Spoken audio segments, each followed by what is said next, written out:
दलों को कैसे सुधारा जा सकता है? इन चुनौतियों का सामना करने के लिए जरूरी है कि राजनीतिक दलों में सुधार हो। ऐसे में सवाल यह उठता है कि क्या राजनीतिक दल सुधरने को तैयार हैं? अगर वे तैयार नहीं हैं तो क्या उन्हें सुधरने को मजबूर किया जा सकता है? दुनिया भर के नागरिक इन सवालों को लेकर परेशान हैं। ये ऐसे सवाल हैं जिनका जवाब आसान नहीं है।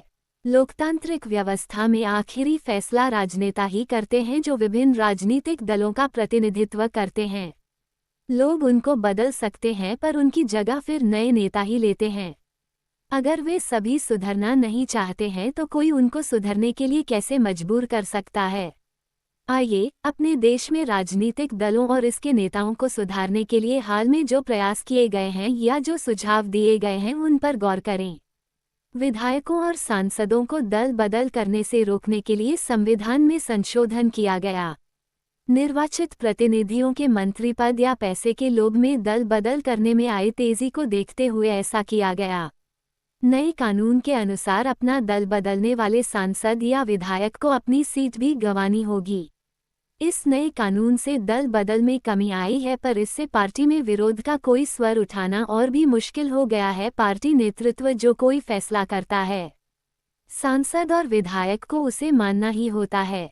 उच्चतम न्यायालय ने पैसे और अपराधियों का प्रभाव कम करने के लिए एक आदेश जारी किया है।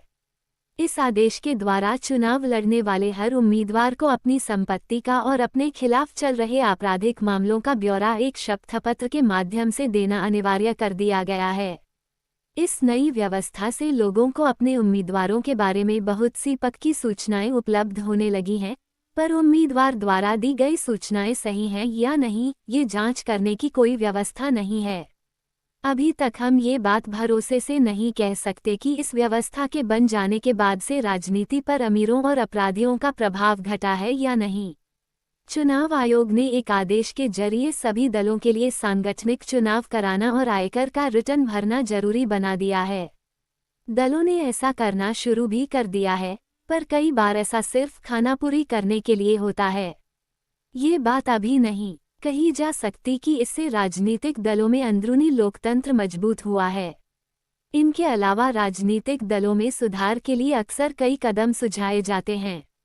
राजनीतिक दलों के आंतरिक कामकाज को व्यवस्थित करने के लिए कानून बनाया जाना चाहिए।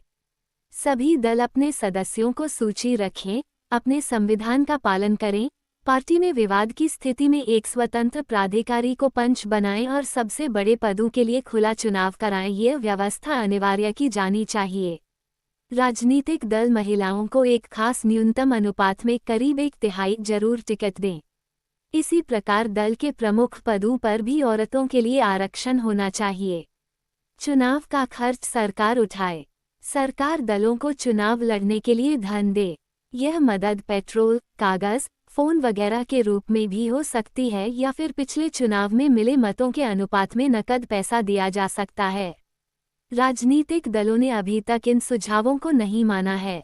अगर इन्हें मान लिया गया तो संभव है कि इनसे कुछ सुधार हो, लेकिन हर राजनीतिक समस्या के लिए महज कानूनी समाधान की बात करते हुए हमें सावधान रहना चाहिए।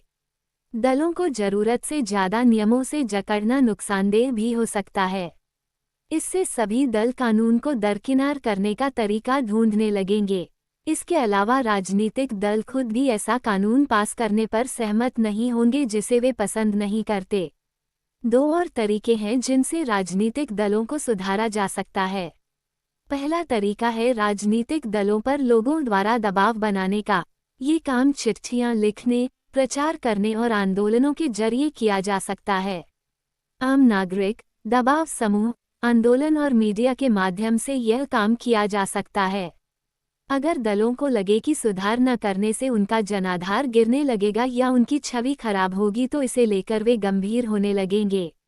सुधार का दूसरा तरीका है सुधार की इच्छा रखने वालों का खुद राजनीतिक दलों में शामिल होना। लोकतंत्र की गुणवत्ता लोकतंत्र में लोगों की भागीदारी से तय होती है। अगर आम नागरिक खुद राजनीति में हिस्सा न लें और बाहर से ही बातें करते रहें तो सुधार मुश्किल है। खराब राजनीति का समाधान है ज़्यादा से ज़्यादा राजनीति और बेहतर राजनीति।